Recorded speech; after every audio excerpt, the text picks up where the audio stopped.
Today we're talking about the shame of mistakes, and it's fine because I've made all these mistakes and I'm living in shame, so you don't have to. So hopefully these 5 worst beginner mistakes that most people make is going to help you avoid some of these, because these are all things that I've done and things that I see other people teaching online, and it makes me so angry. This number one is my ultimate pet peeve that I will go to the grave fighting against. When you're talking about teaching strumming patterns, don't teach them in downs and ups, right? Be like, oh, what's the strumming pattern for the song?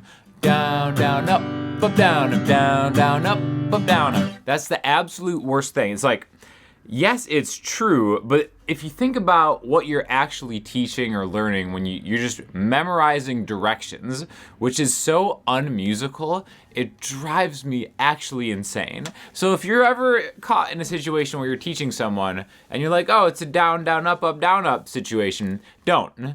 You have to learn how to count musically. It's not hard. In fact, if you're doing the down and up thing correctly, you're already musically counting. You're just replacing the names with directions, right? So what I mean by that is, like, let's take an E minor chord and let's do that down, down, up, down, down, down, up, down. Now, what that's really is 1 and 2 and 3 and 4 and 1 and 2 and 3 and 4 and. Because here's the thing.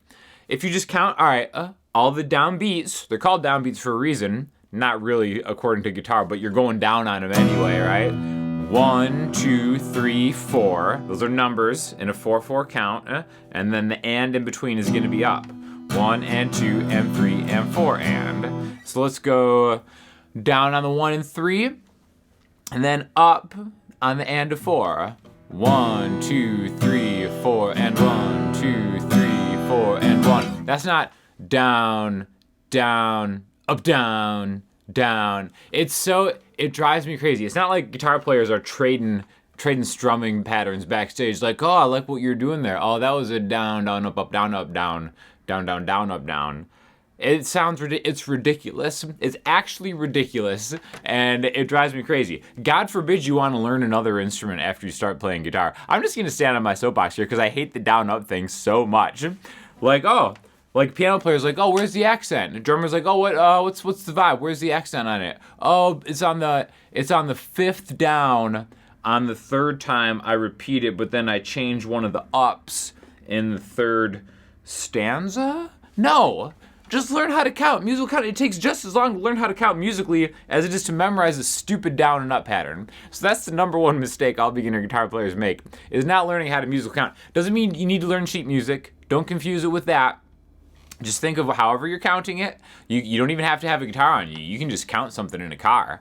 Basically, it's either going to be in 4 or it's going to be in 3 or 6. So it's going to be 1, 2, 3, 4, 1, 2, 3, 4. Or if you're real classy, 1, 2, 3, 1, 2, 3, 1, 2, 3, 1, 2, 3, 1, 2, and 3, and 1, 2, 3. God forbid you ever use a triplet. Down, down, down, down, down. You can't even say it. It goes too fast. 1, triplet, 3, 4. Come on, down and ups. That's it. Number 2, you gotta get your guitars from Sweetwater, and you gotta get a Washburn guitar. This actually isn't number 2, but this video is sponsored by Sweetwater and Washburn. I'm rocking out the Bellatona. It's got this incredible comfort armrest for such an affordable guitar. Actually, kind of ridiculous. Again, these are just bonus tips. Get something with a beveled armrest. Like, if you ever have one of those guitars that have just like the sharp cross thing, I don't know if you can see that there, but see how it's curved?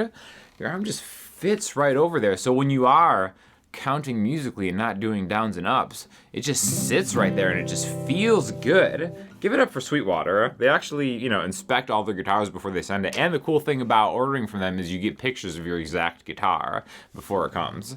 So shout out to Sweetwater. There's an affiliate link in the description. Get yourself some sick gear from Sweetwater. Thank you to them and Washburn for sponsoring this video. On to the second tip that beginner guitar players always make a mistake of trying to do. And again, I'm not shaming anybody because I've done these. Learning bar chords. Guess what? Professional guitar players don't use bar chords. I've played guitar professionally for several years now. Guess how many times I use this F major bar chord that I practiced so hard in the beginning? Or G minor. Even worse. Guess what? 0 times will you ever actually use an F major bar chord. or catch a professional playing it. Now, sometimes their hand might look, the shape of a bar chord is great because it tells you where the notes are. But I remember I would struggle. I would hurt my hand so badly trying to crush that F major bar chord the way that people played it and try to get tone out of all 6 strings. Doesn't happen. Doesn't happen in real life. I'm sorry to break it to you. It's almost like telling a kid that Santa Claus isn't real. F major bar chords don't actually exist in the wild. They only exist in Mel Bay books. So if you're trying to get that, stop right now. Here's what you do instead. Instead of getting that hand cramp right there, do this right here. It's still an F major chord. You're not barring any notes. It's way easier. So again, we're gonna take that whole bar out of the equation there. We're gonna ring finger 3A, pinky 3D, middle finger 2G, pointer finger 1B. And then use your thumb to maybe mute the high E string, and your pointer finger is naturally muting the high E string. So the low and high E strings aren't even in there. And then now you can move this all over the place. F, C, G. It's so easy to move that, way easier than getting different bar chords in line. Now, you might be like, Sean, there's a bunch of songs that have like, you need to hit the bass note on the F. Guess what? I've done that too, right? I'll do this.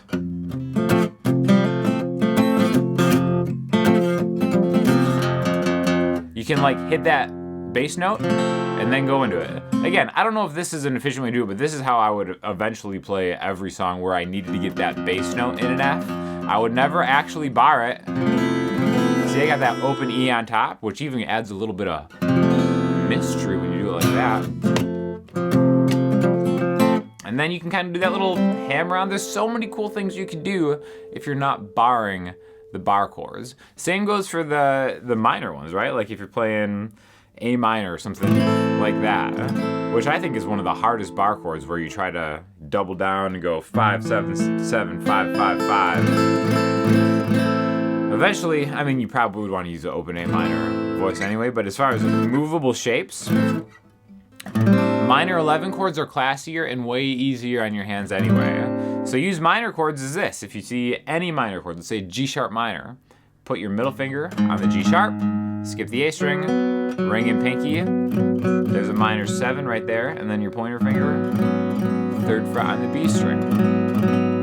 And even like a side point for using 6 string voiced chords, right? What like for this F major, I'm playing all 6 strings instead of the middle 4. I think if you get in a position where you're playing with other musicians, you don't want full chord voicings muddying up the mix of a bunch of different instrumentation type things. Even if you're just singing or accompanying or having a singer with you, I think really you'll have so much more space if you just tighten up your chord voicings and go for smaller chord voicings that are actually way easier to play. And that's something that I see a lot of beginners make mistakes about, right? All right, next tip, beginner mistakes. You can change your strings, all right? This is like a two-part mistake. Changing your strings, you probably need to do it more often than you're doing it. And you might want to experiment with other types of strings. I remember I played for years before I even knew that coated strings were a thing.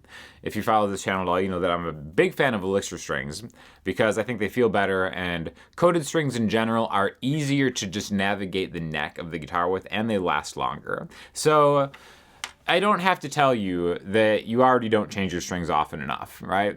Like just own it. Just own it. We're all letting the shame out. We're airing the grievances. Festivus is upon us.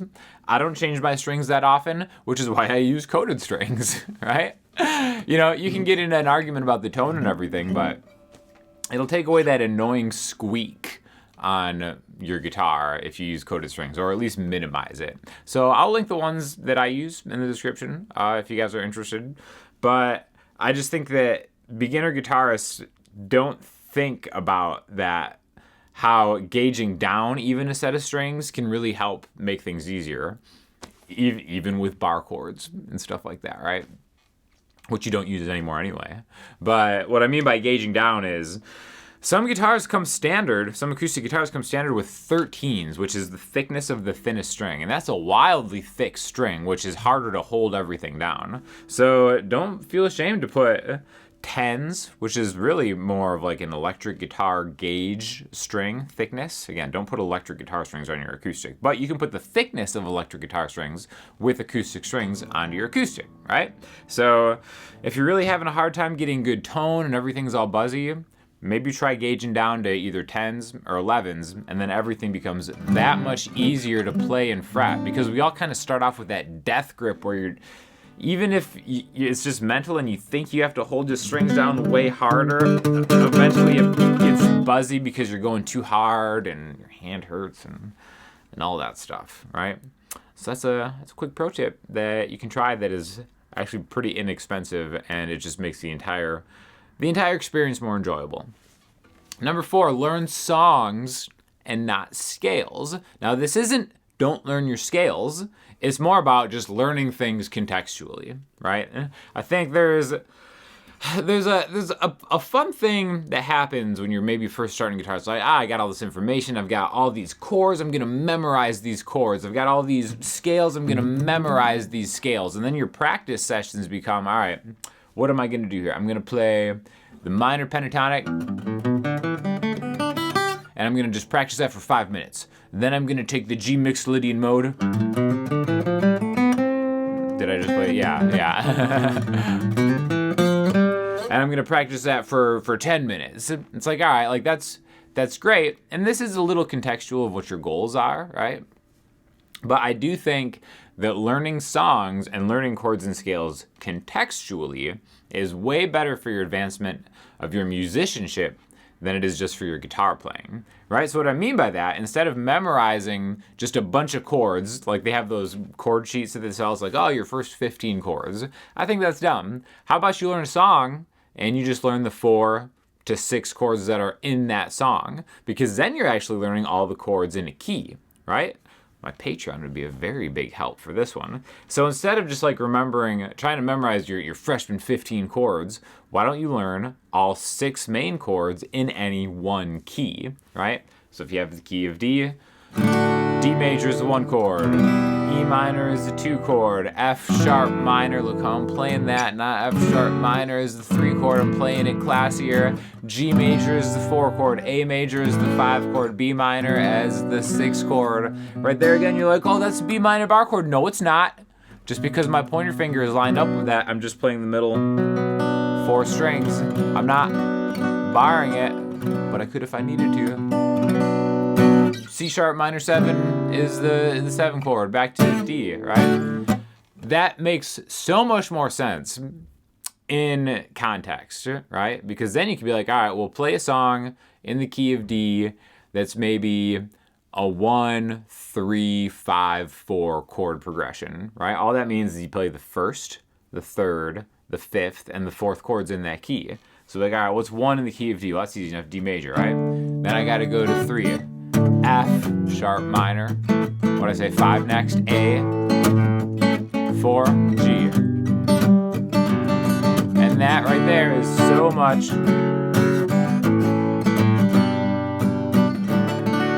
more musical. Sounds like a song, right? Maybe that is a song. It could easily be a song, but that's much better for your musicianship than being like, all right, I'm going to practice everything in order. There's A major, B major, C major, D major, E, F, G. It's like that doesn't really sound like music. And even though any practice is really kind of good practice, it's going to help you out way better in the long run to practice things as actual songs. The same goes for scales, right?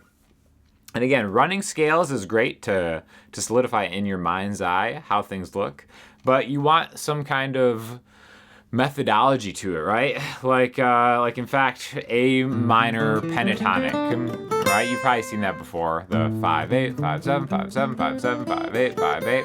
Well, instead of doing that, why don't you learn like the Stairway to Heaven solo? Because that's really just the same notes, but used contextually. And then you have a framework of reference. It's like, all right, so I know that these notes are in the A minor scale, but I'm going to learn this scale by learning the Stairway to Heaven solo or whatever. I mean, there's examples for every scale and how you can use it contextually, and that's actually really important. Tip number 5, this is gonna cause some work on my part. Try an open tuning out.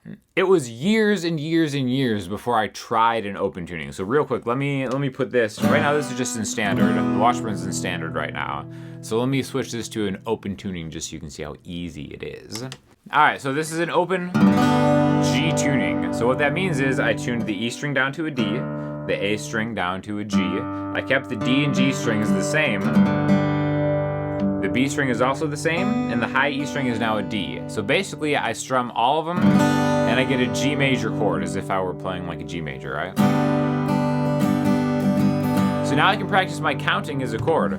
1, 2, and 3, 4, 5, 6. 1, 2, and 3, 4, 5, 6. Down, down, up, down, down, down. 1, 2, and 3, and 4, 5, 6. And then I can really...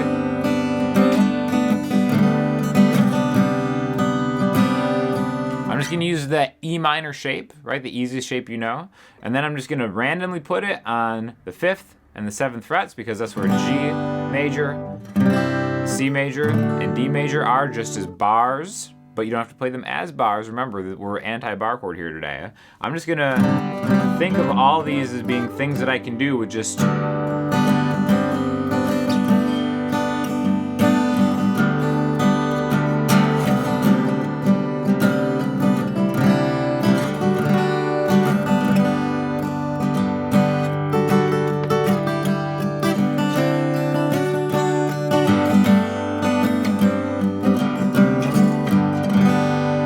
all gonna sound good because I know that open all the way down in a fair game, I know the 5th fret, all the way down is fair game, and the 7th fret, all the way down is fair game. So any combination of those